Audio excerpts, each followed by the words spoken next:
John XXIII was a pope for 5 years.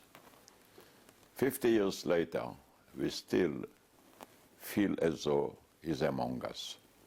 We cherish his personality, his contribution to justice, to equality, to human rights.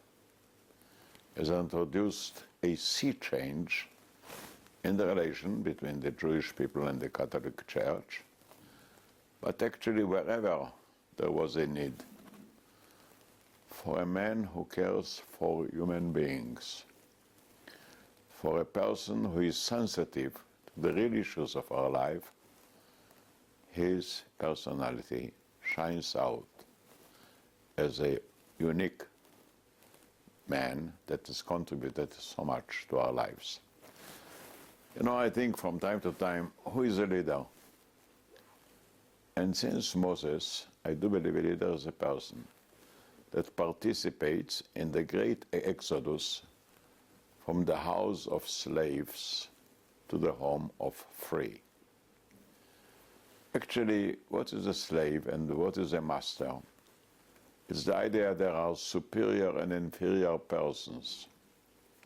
There are people that have the right to be privileged and the others that don't have the chance to be equal. This is totally contradictory to the Jewish and Christian perception of who is a man. Every person, man, women, young, old, were born in the image of the Lord.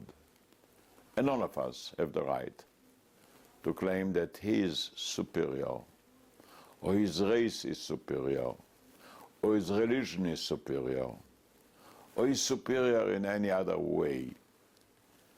Pope John XXIII stood up against racism, against anti-Semitism, as against the idea that somebody can nominate superior and inferior people, that some are slaves and some are masters, that some are holy and others are not worth a penny.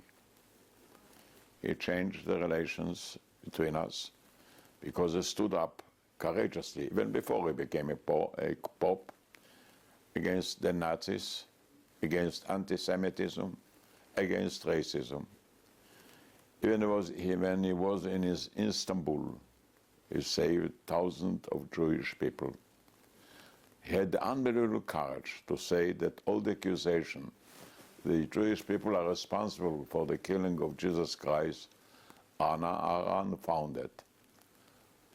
And he made the relations between our two religions friendly. We can be different, but we are not strangers. We can be different, but none of us is superior. We can be different, at the same time, be equal and respect the life of every human being.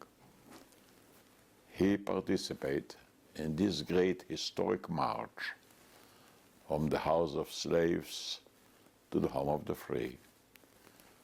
Alas, there are still places in the world where there are houses of slaves, from, for example, North Korea, which is a terrible world, to the discrimination of women in many countries, or discrimination of children.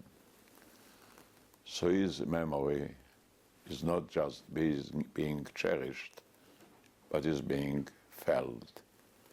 We should always remember his great leadership and great contribution. God bless his memory.